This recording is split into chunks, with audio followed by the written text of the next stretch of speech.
There we go. Now we're rocking and rolling.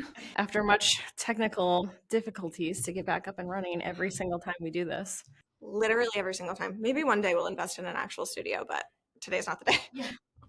Maybe not, but I think we should definitely talk about it at some point. Well, it's been a minute. We hit our 3-year since we last were here doing this, and you had your 2-year with Ash, which is huge. We rallied towards the end of summer to spend some time with our families, which was really important. And we're back. It's flannel season. I know we did not plan this, but that's okay. That's all good. It's fine. So today's topic of conversation, I'm closing my salon. You're closing your salon, and you made this announcement, a few weeks ago now? Yeah. And you've known about it for a little bit over a month or so, right? Yeah. And I've been waiting to talk to you about it. I wanted to call and reach out like the first day and be like, how are you feeling? How's it going? Da, da, da, da. And I've waited until this moment because I wanted this to be very candid, raw, unhinged, real. And I didn't want to have to rehearse anything. So I'm excited to dig in today. I'm excited and I'm like a little. I feel like I should have brought some tissues. Oh, wait. If you pull out a rotten old tissue from your pocket, I am not using it. My grandmother does that. She's like, here, pulls it out of her sleeve. Like, I was gonna say, I feel like that's such a mom move to be like, oh, hold on, honey, I got one in here for you. So, where do you want to begin? Like, let's tell our watchers and listeners, like, tell them when you opened the salon, maybe the kind of journey that it's been on, because you've already moved it a few times. Yeah. And then let's talk about how you arrived to this point. Yeah. So turning back time when I could turn back time. Yeah. Trying to keep it light around here. It's fine. So when I first started my business, Jo Louise Beauty, I was independent. I was solo makeup artist. I really created a physical space to be able to basically take bridal trials as a makeup artist instead of doing them out of the spare bedroom of my apartment. And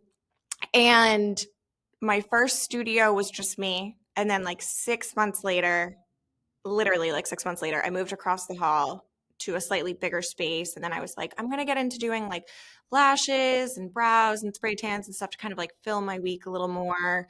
Then I started building up a team for weddings. And then a year later, decided to go and move again into a bigger space. And I never planned to have a full salon. I never planned for that. When I moved street level Main Street into a bigger space, I planned to bring on some staff, but it was more for me like a beauty bar. We were going to be doing lashes, brows, makeup, and then blowouts and styling only since we did bridal. And then people were asking like, are you going to do cuts and colors here? Are you a salon? Like, what are you? Because that kind of business model wasn't really a thing then. Like you see more lash bars and stuff popping up now, but this was 7 years ago. So I think there was confusion as to like what actually my business was. And then I thought, well, if the people are asking for it, then let's give the people what they want. Let's get a hairstylist on board. Mm-hmm. So I did. And then, a couple years with that person and then bringing on one other. I mean, the hair room at my first salon was a joke. It was so small, but we made it work. And then I expanded and then really kind of grew the salon from there. And then after about 5-ish years at that location, I expanded out to the space where I am currently. Which was, we talked about this back in 2021, again, the day that we went out with a bang. Yeah. That was the last time I drank, was the last time I drank was with Tanya, and we got together and I was showing you like the blueprints and like the floor plan for what that salon space was going to be. Right. So crazy. Yeah. And I feel like basically since that location, it has been headache after headache. And um, it just got to the point where I I didn't want to, I couldn't do it, I didn't want to do it, and I made the decision to call it quits and close the books and go back to how it started when I was first starting, when it was just me focusing on makeup more than anything and getting back to the root of what got me started in this journey to begin with. And I think having that self actualization is really important, especially in business, right? Like we always have to remember what our why is and how we started, right? So when things no longer serve us, we can go back to that without Mhm. losing the luster and love and passion that we have for what we're doing. Because Yeah. oftentimes we see this, right? Is people will open a salon or they will go be independent and then they won't be quote unquote successful, which I don't think it's not successful to, change your mind and decide that you want to do something else. But ego takes over. Yeah. And then people just end up leaving this industry altogether when they don't need to, right? Yeah. We'll call it pivoting. And this is not the first time I'm going to bring up pivoting in this conversation, because I'm sure in talking to you about this for a while, because you've been thinking about this for a while. And it's only been recently that you made the final decision to do it. Be completely vulnerable in that aspect, like make this decision, because it was a really hard decision. But like there was a lot of, perception of thinking like you were failing, like this is a weakness, I'm a failure, XYZ, blah blah blah blah. Hmm. And to me, I think that there's a lot of strength in surrender. Yeah. Which I've had to come to realize. Yeah. I mean, you've done so many hard things in your life already, right? And I think it's when we think about like, oh, why do we think it's weak? Why do we think it's failure? Because society tells us you're either successful or you're failing, right? It's Hmm. very black and white, but it's not. Life is nothing but gray area, and it's how we choose our path that really defines us. And it's not you stepping away and like closing the salon is going to like open you up for so many other opportunities and things, because there's a lot to be said about if you are utilizing so much energy to try to sustain something that you don't have passion and love for anymore. Not only are you doing a disservice to yourself and to all the people that come to work for you and your clients and everything else, your families, but you're not allowing the universe to give you something else, because we only have a finite amount of energy. So if you're wasting so much energy, like with worry and stress and everything else, then you don't get to have clear space for something beautiful to come in. Right. And so we're just pivoting. Like we're pivoting right now. Yeah. And we've even talked about it that like this is not the final decision. This is the decision right now, but there's still going to be a time that you might be able to revisit this with a Yeah. different fresh set of eyes. Different mindset, Yeah. yeah, a different energy, and like getting back in alignment, because I have felt so out of whack for years, like for years now. Um, Again, like basically I think since opening that this last location, I've not felt aligned, and it has hit every single corner of my life, and it's just not sustainable. It's not. And I think it's important for you to like recognize, I opened like when we were just talking about your journey, I opened this space because it was supposed to be this. And then you deviated from that business model because you were trying to please other people, because that's what we do. That's what we do, especially like as women, innately biologically. I think that there's a lot of like people pleasing. We're taught to people please as we grow up. Go give your uncle a hug, go, So gross. Yes. so gross, everything that we're taught. But and as like beauty industry professionals, like our job is to make people feel really good and beautiful. So there's like a lot of people pleasing in our nature. And so you pivoted away from that model to kind of essentially like satiate the need of others while also feeling like, oh, well, if the money's there, like, sure, why not Yeah, do why it? not? Why not? But I think that that's been one of your biggest struggles as well. And like for me, opening the spa, that's been one of my biggest struggles because I'm not an esthetician. Right. I'm not a massage therapist. And I am a beauty industry professional. I'm a multi-million dollar salon owner. Like I know what the fuck I'm doing. But it's like reinventing the wheel.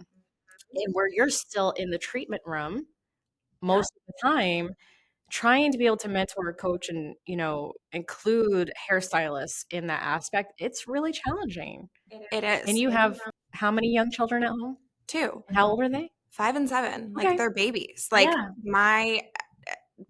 my entirety of salon ownership has also been being a mom of two very young kids. And so balancing that has been so hard. In more so in the recent years too, because it's like the stress level that I've been under, arguably in the last like year and a half, particularly, I hate who I am at home because it's where I can really let my guard down, right? It's my safe space, but it's where all the emotions come out. And then I've been so irritable and so anxious and so not sleeping well, and that comes out. And then I find myself reacting to my kids in a way that they certainly don't deserve because I was so on edge all the time. And I part of this decision too is looking at that and being like, I don't want my kids to look back and be like, My my mom mom was stressed out all the my time. mom was psycho all the time because she was so stressed and she was always yelling and I don't want that. I don't want that. And if my kids look at what I've done with my career and equate that with how I am at home, it kind of defeats the purpose. Yeah. So it's like, it's interesting. It is interesting. So my kids, Oomph is 10 years old. Dexter is 16, Spencer's 11. So again, they grew up in that environment. They've watched me grow the salon. They've seen all of my challenges. If you asked either one of them if they wanted to be a salon owner, if they wanted to take over the family business, it would be a hard fucking no from them. Yeah. So I interviewed Dexter for this campaign that I did at the salon, and I didn't preface him with any of the questions. I didn't tell him what we were going to be talking about. And, one of the questions that I asked him in that interview was, you know, what have you learned from me? That kid is so anti-capitalist. Yeah. He Yeah. is, he never wants to be a business owner. He has a lot of good ideas. He has that kind of entrepreneurial spirit, but he's seen everything that I've gone through and things that we don't talk about. And he doesn't want that. And so when we talk about like the challenges that we face as business owners and this realization that you came to, and I think it's really beautiful that you made this choice for yourself, right? Because we talk about it and it's like, sure, there's aspects of it that like you did it for your kids, you did it for Jeff, your partner, like maybe you even did it for the employees, the booth renters working at your salon because you just weren't in it, I wasn't right? in it in the end. No. But you do it for yourself. And there's a lot of there's a lot of unsaid strength in that because you can't pour from an empty cup. No, no, you can't. And you know what's so interesting too is that once I did announce, I had a few salon owners reach out to me that were like, I wish I could do that And then you because were I'm like, why? done, but I feel like I can't walk away. And I'm like, Well, why can't you? okay, but like, yeah, why? Like, what is the reason that you can't? And that's for them to figure out. But the fact that others were so open to be like, I wish I could close, I think speaks to kind of Society. this industry and society and in general and just like where things are at right now. So now that we've heard a little bit about your journey and we've kind of gone off on a little like side tangent, and everything else, I want to get back to like what did you feel like the last final nails in the coffin were for you? The final straw, right? Yeah.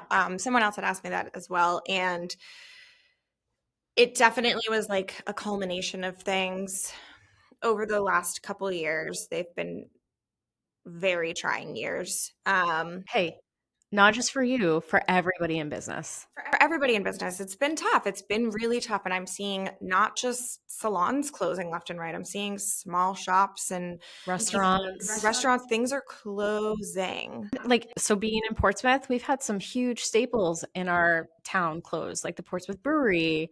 Like, The Portsmouth Brewery closed? yeah, Oh my God. See? yeah, I mean, there's a Mhm. lot. So what were the big things for you? The biggest thing for me was that I experienced a walkout at the end of 2023.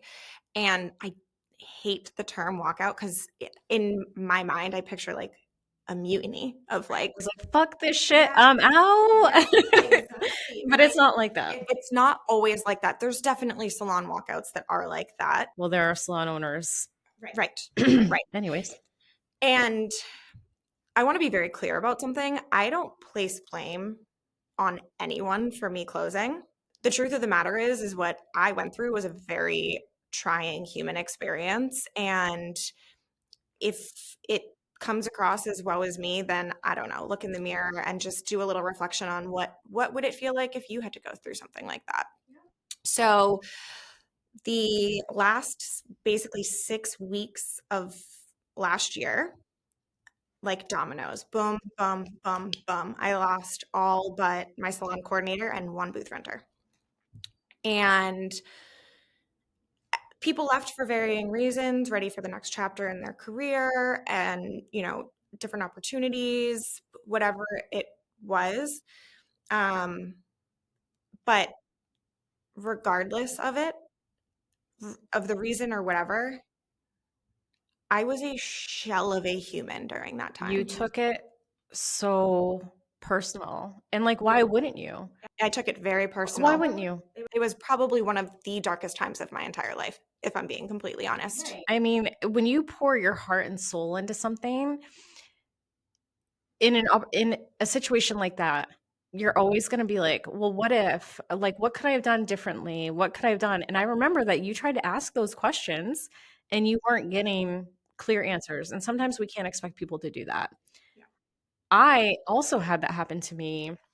That happened to me back in, oh gosh, I don't even remember now. Was it 2018, 2019? 2019. I had hired my first employee back at the old shop back in like 2014, 2015. And I loved her so much. I still love her, right? We don't really have a relationship anymore, but I think about her often. Like, I love her to death. Love her from afar. Love her from afar. And when she gave her notice, I was fucking devastated. I cried. I literally cried in the back room. And then, like, she went to a salon that was owned by another person that had worked for me that I actually had a really bad falling out with. I took it so personal. I was like, fuck. And then, like, I sat down with some of my other, like, team members that had been with me for a long period of time. And I was just unraveling emotionally. Like, I didn't have the skill set yet. And I didn't have the mindset and the perception to really, like, to not take it personal. And I sat down with them and I made it this like big production, like, oh, so and so left and da, da, da, are you guys happy here? Like, what can I do for you? And I allowed them to tell me some things that I didn't want to hear, right? Like, oh, well, we've just grown so much. And, you're really thinking about tracking our progress, our goals, and like you have all these like numbers. And like, that's not what we signed up for when we first came on. And I thank them for that because, like, I needed that to figure out, like, what path oomph was gonna continue to grow on, because you can't be all the things to all the people all the time. You just can't, right? So I had to pivot and shift to see what felt right and what felt good, but that was devastating. And then those 2 employees, we had a lot of conversations over those next few months of like, "Are you happy?" I got them into an extension class. Like, I overextended myself to try to keep them on board, and then they ended up leaving anyways. And that was fine. And, I think the only thing that sucked for me was like I gave them so many opportunities to talk to me about it and they didn't. And that felt like that was devastating to me. But that was also like the thing that I've come to terms with is, you know, they didn't have the skill set to be able to be transparent with me because they thought I was going to act in a very different way than I did. And it sucks that I lost those relationships as well. But that's like part of the business that nobody talks about, No, you know? no. So you had the walkout, and I remember you trying to have those conversations with people of like, okay, well, what would make you say? I remember like you sitting down with one of them. Are we allowed to talk about this? Yeah, yeah. You sat down with one of them and you were like, hey, I know your friends left. How are you feeling? Do you want to stay on board? And they were kind of like, The decision was already made for that person at that point, and I was like, "Is there anything I could do to change your mind?" And the answer was no. My decision's been made, and for me, that time too. Like, I mean, this is all around the holidays as well. Like, I lost people around already a trying time of year. And um, I knew in my soul when the first person told me they were leaving, I felt it in my gut. I knew there was a drastic shift on the horizon. And I, I can't explain it. My intuition was just like, this is coming. Like there's something huge coming. And then again, like dominoes, it was like boom, boom, boom, each person left. And the thing that's really hard too is that when people leave and they tell you it's nothing personal, I've loved being here. Thank you so much for all the opportunity. Like it's nothing against you. It's nothing against the salon. I'm ready for my next chapter. Hearing that, there's so much imposter syndrome in business ownership anyway, I think. And then to be told, like, well, no, no, no, it's not you. It's not the salon. It's nothing that you did. I'm just ready. You're like, well, no, but naturally it is something that I did. Because otherwise, why would you then? But you're Why leaving. would you take this Why opportunity? would you leave then? So I was filled with an immense amount of self doubt, an immense amount of um, imposter syndrome, hatred, doubt, so much towards myself. And um, I wasn't sleeping during this time. I was crying every single day, basically crying myself to sleep every single night because I felt like, how do I get that back? And at one point, our team was so good and so solid that I stopped looking. I stopped looking for additional people. And that was a huge detriment to me. And obviously, I see that now. But I also um, was dealing with a very lingering, very heavy situation from a former employee that put a really sour taste in my mouth on bringing people on board. Quite frankly, I was scared. I had this former employee that was extremely resentful towards me and was trying to come after me in legal ways. And it was over a year-long process of this glooming, heavy gray cloud um, of my character being put into question with a completely baseless claim.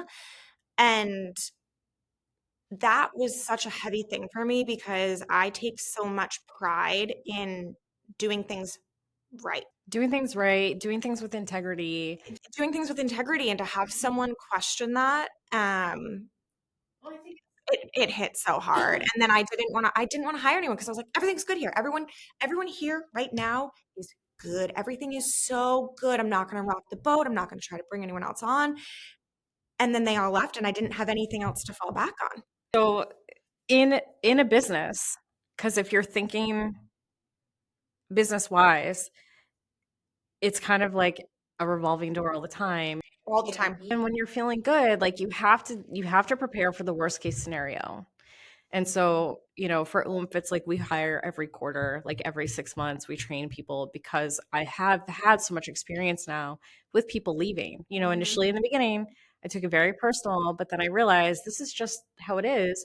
And you know what? Like I release people with so much like more, like I don't take it personal anymore, but I'm like, yep, I get it.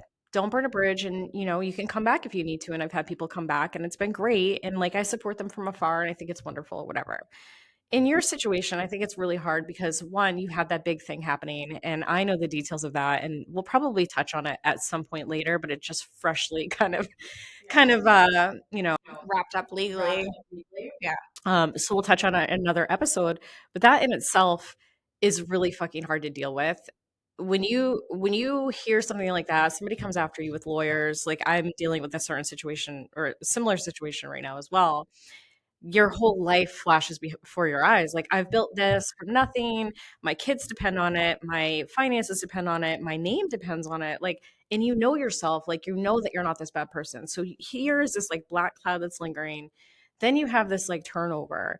And then you have a bunch of people that, had worked for you and they're not, again, they don't have the skill set either. So they're not sure how to approach these things because they're also people pleasers. They're young people. We don't develop this skill set through everyday life. We develop this skill set about how to have hard, conversations, communication around difficult situations. And I think that it's people like entrepreneurs, people that are deeply damaged, people that have childhood trauma that are better at this kind of thing because we're always kind of like introspecting and learning how we can do things differently. So when they don't give you that kind of information of how to, like, what you could have done better, you're just sitting there. Those thoughts are fucking banging around in your brain. It's like squirrel brain, right? Like monkey brain. I talk to my dad about this all the time. Like it happens to me until I get it out. Like I'm an external processor. And when I'm going through some shit, it's just like ping pong, ding, ding, ding, ding, ding, ding, ding, ding in my brain. And I want to slam my head off the table, drive into a ditch. It's dark, but the thoughts are there, like transparently. You become like your own worst enemy in that time because if you're like, well, if it feels like they're not being 100% transparent with me about what I could have potentially changed, then I'm going to be my own worst critic and I'm going to figure out what they didn't tell me. And you spiral and you can end up in a really dark place. And I'm so thankful. I'm so thankful for my sobriety during that time because I can't even fathom what that would have looked like for me if I was still drinking. I think that all the time. I think that all the time. Like if I was still drinking and went through that situation or like some of the situations that I'm going through now, it would not end well. It would be so much worse. So much worse. So that happened. You're in your monkey brain. We had conversations about what the future looked like for you. There was even a point where I was like, okay, you were like, do you want to take over? Like, whatever. I was considering it. And I kind of was like, I don't know, Joe. Like, I feel like that there's still something there for you. Like, I think that you can still do it. And we're going to talk about it again, pivoting, right? So you pivoted away from what you originally kind of had wanted to do. We talked about how you could kind of reduce your overhead. Like if you're going to hire on hairstylists, like what are some resources for you that like you couldn't do yourself, right? I linked you with Evolve Salon Systems, who should sponsor this podcast, by the way, by the way. And they were able to like get you some, more information and more like Some more tools. some more tools. Yeah, But you tried. I tried. You tried. So what happened next? So that was end of the year. So by January, the first week of January, everyone was gone. And I rapidly got to hiring. And that's also a tricky thing too, because you don't want just warm bodies. You still want to stay within your vision and what your mission is within your business. And hiring just to hire To fill chairs. isn't beneficial and it's not sustainable. And the problem that I really faced was that when I first started, like, and me just and a couple people, like it was fine and I was able to make do. My overhead was a lot less. Well, guess what? With this expansion, with the financial investment that I made for the expansion into this new place, my overhead is a completely different game. So I had to get people in and I was able to build back up rather decently and rather quickly. But not everyone was a good fit and not everyone was meant to And you last. changed your model a little bit too, right? A little bit. Or you were keeping yourself like more open-minded to allowing yourself a little bit more space. Yeah, I was a bit more I think I've always been a rather lenient leader. I became even more lenient in a way of appeasing, honestly. And I also did a real deep dive within myself. I took leadership classes. I invested in more education. I provided additional education for the team that I did have because I think that was probably a missing factor as well previously. I tried so hard. I tried so hard. And it got to the point for me where not only did I feel a lack of drive and a lack of desire to want to do it anymore, but quite frankly, I was so burnt out, so burnt out. And I can't pour from an empty cup. And I didn't have the passion behind it anymore. Um, and I remember when it all kind of first happened, and you and I were on the phone one night, and I'm crying to you. And you had said to me, every salon owner will have a walkout at one point. It's just a matter of time. This is your one. You can come back from it if you want. You can build it back up if you want. And if you change your mind and you don't want to, that's fine too, but you can do it. And so I really like pulled myself back together and I was like, all right, fine. I'm going to give it another go. I'm going to prove to myself that I'm not going to like go down without a fight. Um, and so I did. I gave it like a solid 9 months. And then I just got to the point where not only did it not make sense for me financially anymore, but it also didn't make sense for me mentally, emotionally, physically to continue. And it wasn't fair to the team that I had to have the type of leader I was not showing up as, basically. They deserved more. Well, I still think that there's a lot of leaders out there that are doing a lot less than that. I do. You know, There are. I mean, there always are. There's always going to be people doing less. There's always going to be right. people doing more. I just don't want you to like hold on to that and be like, oh, I could have like, given them so much more. Like, I think that you made the right decision. I think I'm really proud of you for being able to double down. Like after how you were feeling, like that first walkout, that takes a lot of fucking grit. And that takes a lot of gusto that like a lot of people don't have. And for you to be able to do that, I'm really proud of you. Thanks. It was Like I'm trying not to cry. I'm like, oh my God, I'm so proud of you. it was really hard, I think, too, where I always have had a very like transparent presence online for me to like continue to show up for myself and like make these stupid fucking reels and post and show up to work every day to like still keep going. Like in sobriety, it's the same thing. Like you just put one fucking foot in front of the next one and you keep moving. And I had no choice during that time but to keep moving. And I put on the face every day and I'd pull it together and then would go home and fucking cry. Duck and weave, baby. And that's it just applies to so many aspects of life. Like we're like if you think about every single time that you've met a challenge, right? Like you've had to make a hard decision and ultimately you've had to choose self, right? I left the father of my child and my husband, the stepfather of my other child. I loved him. I still loved him, but how we were showing up for each other in our marriage was very unhealthy. And like we were in marriage counseling for a really long time. We started marriage counseling, I think, before we even got married. And we had, had a son and, you know, there was a lot of aspects to it, right? And I think one of the hardest things that you'll ever do is have to make a decision like that. And a lot of people don't. A lot of people don't choose self. They continue to stay in loveless marriages. And, in these situations, these salon owners that talk about like wanting to leave, but they don't do it. And it's like, well, why? Because it's fucking hard. It's really fucking hard to have that self actualization. And I know that, like, in my marriage, like that marriage was no longer serving us. And if I wanted to be able to continue to have a relationship with him for our child and even for Dexter, who was not his, it was important to rip the band-aid off because we both deserved happiness outside of that.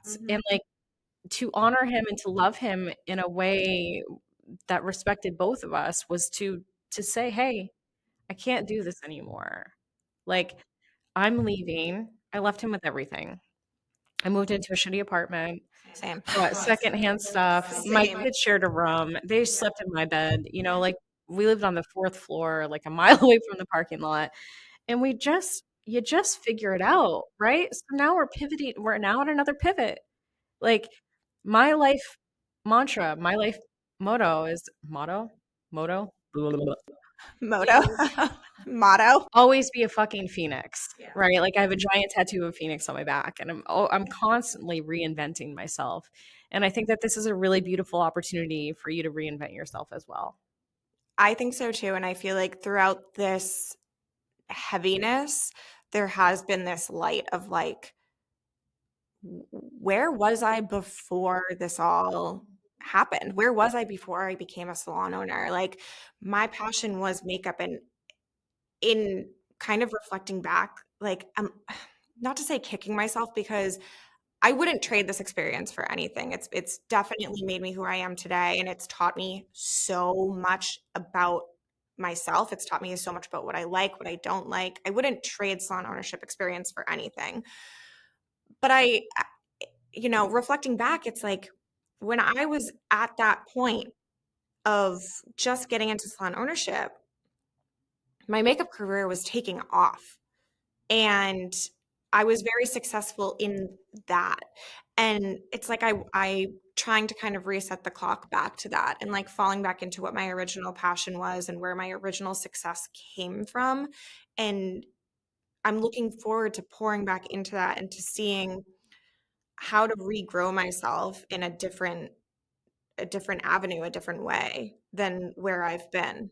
I think that is really beautiful. And I think that even, somebody like me who, like, I've had to pivot a million times in my business, and I lately can't stand my job sometimes, right? Like, It's so heavy. It's so it's heavy. a lot. It's a lot. And, I made promises to myself over the last couple of years since COVID and all these changes. And we grew during that like time when everything was like growing and we were exploding at the seams, and like I had these different visions, and like in during COVID, taking a back seat and really looking at my life and being like, okay, well, these things are now out of control for me. Like when we had to close for those couple of months, noticing like more freckles on my kid's face, noticing, the changing of like these little hands. Like Dexter is like so old all the time. He just has this like old spirit, but like seeing his tiny hands and feeling like, oh my God, all of that time is like slipping away.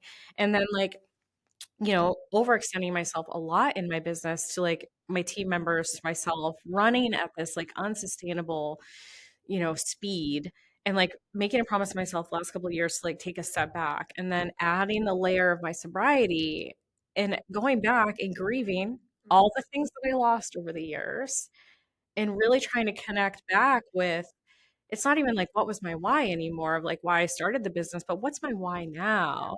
What feels important to me now? Like the idea of opening 10 oomphs no longer feels like it serves me. It doesn't it doesn't fill my cup. The things that I love doing, I love mentoring, I love talking with people, I love helping people out. I love the creative aspects of things. I love teaching classes. I love the art of creation, like creating the spaces, creating the services, creating the teams. I love all of that stuff. I get bogged down with the human resources part of it, having those conversations with people over and over again.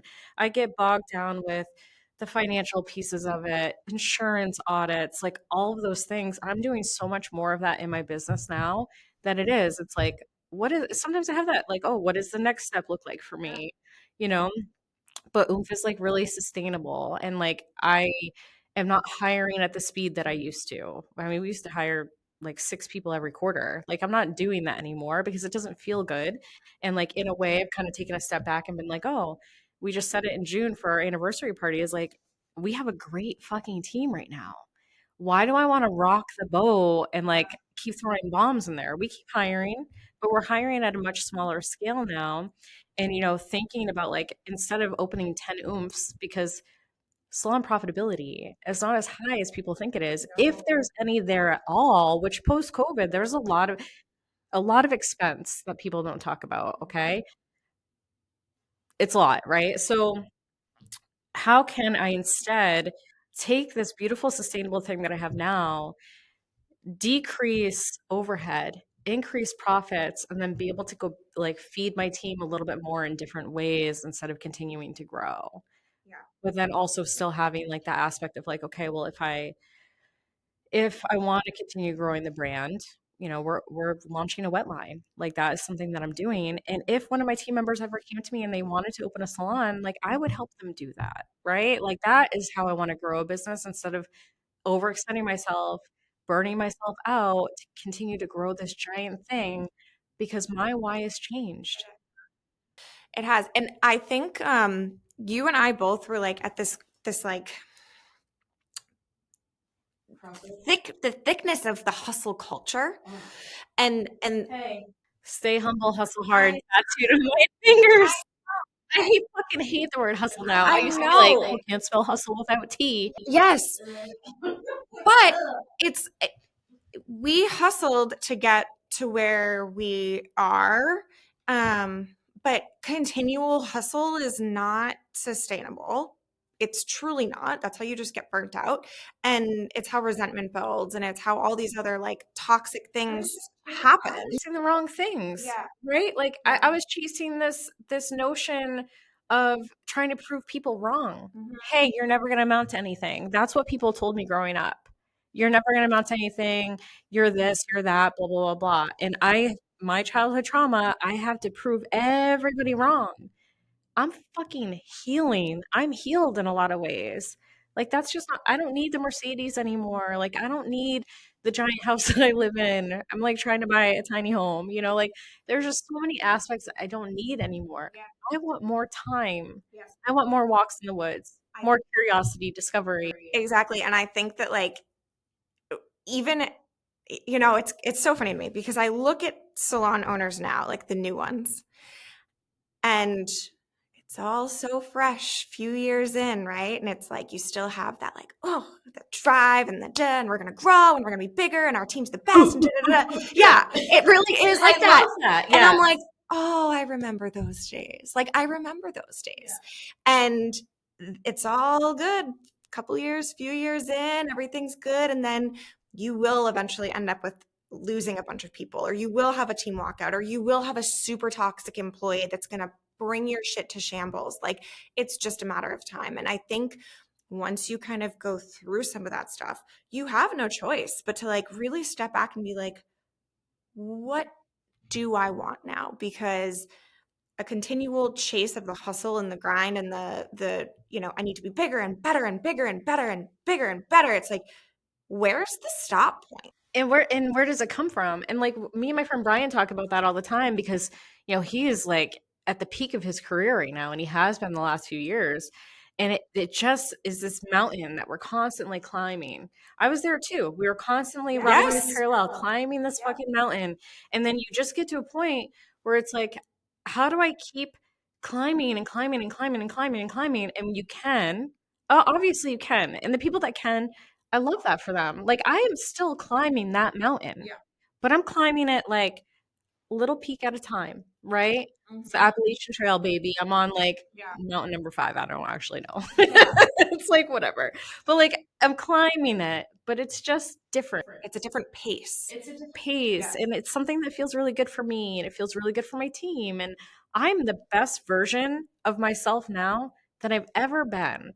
And that can only pour into other people. And I see it in the shift of our salon culture, which has always been good. But like now it's like it's shifting in so many other beautiful ways that like my impact on everybody else is different. And now it's like, okay, well, now you're able to do that for yourself, and you're able to do that for your family, and you're able to do that for other people in so many other ways. It's so funny because looking back, when I was opening my small second studio, I was on a podcast. I was a guest on a podcast. And one of the questions asked me was, how do you define success? And my answer was happiness. That was my answer. If I'm happy, like truly happy at my core, to me, that is success. And going through this entire process, I'm like, I'm not successful right now because I'm not fucking happy. And I need to get back to like the roots of what makes me happy. I have this one life to live, and I don't want to look back when I'm in my 70s, 80s and be like, I lost a huge chunk of my years people pleasing, being stressed out, only worrying about other people, worrying about people's perceptions of me. I'm fucking done with it all. I'm fucking done with it all. Yes. Think whatever the fuck you want of me. How about that? I don't care anymore. I rest my head at night knowing that I led with integrity. I never did stuff intentionally wrong. I'm a human with faults, and I sure could have done things differently, but I can rest my head at night knowing I'm not deceitful. I am a good person in my heart, and I did the best that I could with what I had. Do you know that the strongest, fiercest women on the planet don't need validation from others? And I think that that is like one of the highest forms of self-actualization. Yeah. Again, this is not weakness. This is not whatever. Like this is strength. Yeah. It And is. this is strength that a lot of people don't embody. No, which is why it's so easy to just like share and talk stuff. Yeah. What are those people doing? Sorry, like, what are you doing? Oh my God. Yeah. And I remember I had this conversation with my mom when I had come to the conclusion that I was done. And I was like, I'm kind of dreading making the announcement because I fucking know that it's going to be a point of conversation. And she's like, you can't think of it that way. And I'm like, I know, but I know it's also human nature. And just seeing the reaction, I know, seeing the reaction though, I'm like, I wasn't wrong. I knew that was going to happen. And having it unfold in front of me, I was like, and to be quite honest, I don't fucking care. As it turns out, I don't care. I don't, because you haven't walked in my shoes. You haven't been through what I've been through, and you have no clue what it's like. And arguably, not a lot of people would be able to sustain as long as I did after going through what I went through. Sorry, that's facts. And it's your story. It's my This story. is your life. Yeah. This is the one life that you have to live. Like, why are we wasting time worrying about other people? Why are we worrying about being miserable and unhappy and everything else? Like, there's just so many things. Like, I was dating somebody for a year. We got engaged. I wasn't ready to be engaged. We had a lot of conversations around it. I fucking said yes anyways. He moved in with me. And then, like, a week into our engagement, I was like, this is bullshit. He was living with me, or not like a week into our engagement, but there was a lot of stuff that popped up. But a week into him living with me, and I was like, nope, I can't do this. He's like, oh, I don't have a place to go. And I'm like, as cold blooded as this sounds, I was like, I don't care. Like, you have places to go, you have things that you can do. This is no longer serving me. It hasn't been serving me for a long time. I was on medication. I wasn't sleeping. I was really unhappy. There was a lot of stuff people didn't see Yes. on social media. And now I'm dating somebody else, and I, like, am worried about, like, "Oh, well, what will people The think?" And this, perception. and It's I the just don't fucking care because you know what? I'm happy, and this is wonderful, and, like, I haven't been this happy in years, and I just wanna lean into the things that feel good to me and not give a fuck about what anybody else thinks. it's extremely liberating to like get to that point of just like I'm happy in all other aspects of my life. So whatever the public perception or opinion of me is, it's none of my business. Okay, so I just wanna ask you, like, a question because I actually don't know the answer to this, but how old are you? I'm 35. 35. Okay, because I don't feel like I knew that before, right? Yeah. So when you're at home and you're listening to this, you're in the car, you're listening to this is going to be quite a long episode, by the way. But like when you are listening to this story and you're comparing yourself, so Joe closed her salon, right? We're at a pivotal point in her career, thinking about all of those things. Do you know how old I was when I opened my salon? My age. Yeah. Yeah. Hey, Just about, right? You were in your early 30s. I was 34. Yeah. I was 34 when I opened Oomph. I know I look good, but Bro, you look great. my birthday is in a couple months, so I'm getting older. But like this timeline, this like feeling of like we need to be at a certain place at a certain time and X Y Z and blah blah blah. It's bullshit. It's bullshit. It's Bought my first house when I was 37. I'm in my second house now. Stop holding yourself to this expectation that you don't need to, yeah. and just live your most authentic, unhinged life. Yeah, no, 100%. You get to that point, you really do get to that point after going through really, really, really tough shit. And I think these last few years for me have been so transformative in ways that I have yet to even realize. Like I keep saying, I feel like there's going to be this point somewhere down the road. I don't know when, I don't know where, I don't know what it will be, but there will be something that will happen where I will say, I couldn't have this if I still had the salon. I wouldn't be here if I still had the salon. I couldn't be at this point in my life if I still had the salon. There is a reason for it, and there's a reason I went through what I went through. I'm not seeing it quite yet, but I will. I know I will. And then there's gonna be like, boop, that light bulb that's gonna be like, ta-da, bitch, this is why. I love those like universal reminders. The Those ahas, yeah, those like aha moments that like pop up. And it's always funny because I think that we do have a lot of attachment to things that don't serve us. Yeah. And when we truly really allow ourselves to like cut those cords and let go of those things, you might not instantly see what that detachment looks like and the rewards for that, but you will. Yeah. And it will like pop up in your face and like, again, going back to like my divorce, like I loved him and there were moments like I grieved the end of that marriage for a long time and questioned like, was this the right Right thing? decision. Was this the right Mhm. decision? Like I Yeah. split up our family. Could I have worked harder? Could I have done this? And then something would happen and I was like, thank you for the reminder of like why we're not together. Yeah. And to this day, like him and I are really good friends. Our relationship with each other is unique. And we talk all the time. Like we have joint birthday parties together. I see him a couple times a week. We go to soccer. We sit next to each other every single time. We joke about stuff. I love his fucking girlfriend. Like it's a great relationship that we have, and I'm pleased for that. But we were not meant to be married. No, no. And I wasn't meant to be a salon owner anymore. And maybe that'll change. Maybe that'll change because the thing is too is like it's definitely going to be an adjustment. Like I identified myself as a salon owner for a long time, and to now not have that as an identifying factor of who I am is such a change for me. I feel that. You I know, feel, oh, this is Tanya from Oomph. Like I am identified by my business. right, And it's like, right. well, no, I'm Tanya that likes to be shoeless and walk in the woods. Which people are like, wait, you like to do what? I'm like, yeah. Yeah, exactly. Yeah. It's I like to read books and watch birds. Oh, you thought I was cooler than that? Joke's on you.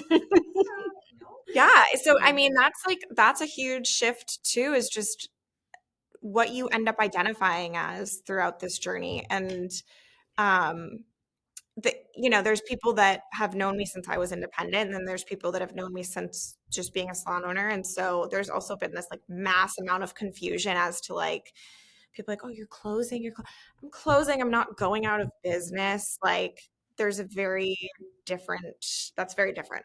Very different things. I'm downsizing. I'm going back to being independent. I'm in the process of working on a beautiful new little studio for myself that is going to be my sanctuary and my safe haven and my place to create without fear of judgment or fear of trying to appease others or maintain a specific image for the sake of my employees.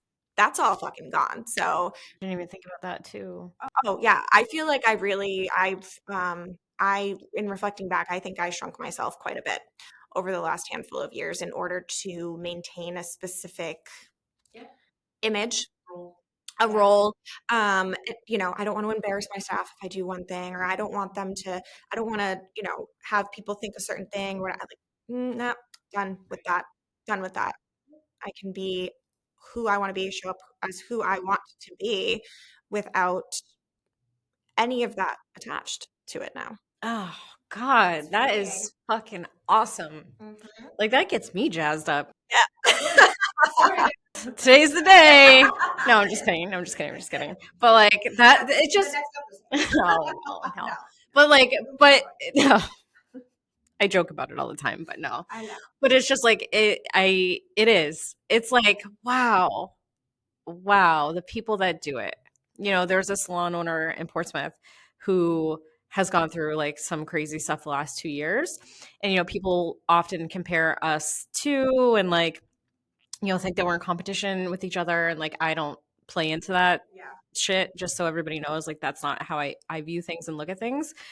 And I just admire her from afar. And I actually told her a couple months ago, I'm like, everything that you're doing now is really fucking challenging. Like, she walked away from her salon.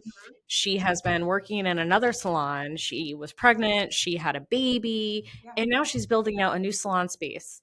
And like to go through all of that in such a short amount of time, it takes so much grit and hard work and everything. I'm like, I want you to know that I see you. You probably don't need to hear it from me, but I'm fucking proud of you. And like, I admire you because a lot of people don't know what it's like and could never imagine or fathom what that is. So whether people think we're in competition, whatever the perception is for her from our relationship or whatever, like I am really proud of her and I wanted her to know that. Yeah, and that's the thing. You don't know what people are going through behind closed doors. And I mean, dude, I definitely put off this the last this entire 2024 of like, things are great. I'm doing great. I was a mess behind the scenes. I was putting face, I was, but I was a mess behind the scenes. And for the last 4 years, it's my personal life has been insane, going through divorce, um, death within the immediate family, things happening within my personal life. I've moved so many times in the last few years. It's been a heavy, heavy, heavy load, and I show up, smile, fake it till you make it, and I'm kind of done with it. Okay. So I think that we should be getting close to wrapping it up. It's like an 18-hour episode at this point. I hope you guys pop some popcorn. No, oh yeah, please. Pop all the popcorn. Order yourself some tea. Yeah. Pinkies up. But if you had to take one thing from this experience, from owning your salon to the juncture that you're at right now, pivoting in your career, pivoting in your life, whatever, like what's one really solid piece that you want to make sure that everybody that like might inspire somebody or might like what's one nugget of knowledge that you can share? Like what's really profound at the top of your brain through this whole thing for you?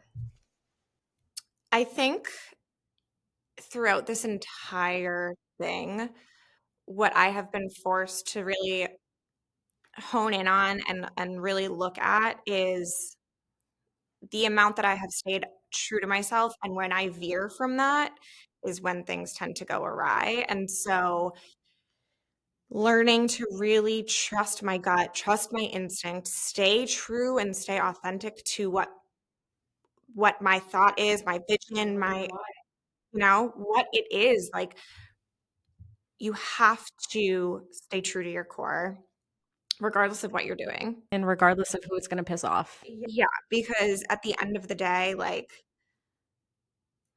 to quote the famous Taylor Allison Swift, you're on your own, kid. You always have been. And it's fucking true. Like, at the end of the day, I'm so thankful I have an amazing support system. I have amazing people like you, mentors, friends. My amazing boyfriend is just, I can't say Everybody enough. needs a Jeff. Everyone needs a Jeff. It's not my Jeff. But Can we make him t-shirts? no. That's the new business, you guys. We're making Jeff t-shirts. Everybody needs a Jeff. I do. So cute, his little face and beard on it. Sorry. With no smile, because he never smiles. I feel very, very fortunate, and I know that I'm very lucky for the support system that I have, and I could not have gotten through this without that. But at the end of the day, it's me that's putting one leg into one pant and one leg into and getting dressed and putting one foot in front of the other. Like, the end of the day, it has to be you. And so if you lose sight of who you are, you're never going to be able to move forward. Hey, main character energy 2025 fucking coming for you. Listen to this real fucking quick. Okay. I am not an astrological whatever girly. I am. Okay. So I was talking to my best friend about this because, like, I don't know. I don't follow any of it, but like Jupiter and Venus and Mars and all the things are aligning for the first time in like 10 years. And I saw this video and she's talking about if you're finding yourself reflecting back to a time and you're looking back at 2015 to 2017 and you're almost longing for that time, or you're feeling like you're falling back into a pattern of that time, it's because the stars are aligning back to that way for the first time in a decade, right?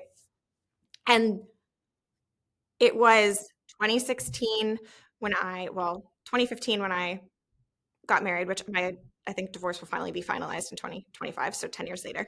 And then 2016 is when my business I started getting my first brick and mortar, and I'm reverting back to that. The stars are aligning literally. So buckle up, everyone, because it's happening for me. Just made the chills. Okay. It's wild. So we're wrapping it up. We're going to eventually get an outro and an intro, but until then, hey, thanks for joining along. Thanks for rating us 5 stars, not 1. Thanks for giving us a follow. And hey, thanks for sharing. We'll catch you on the next one.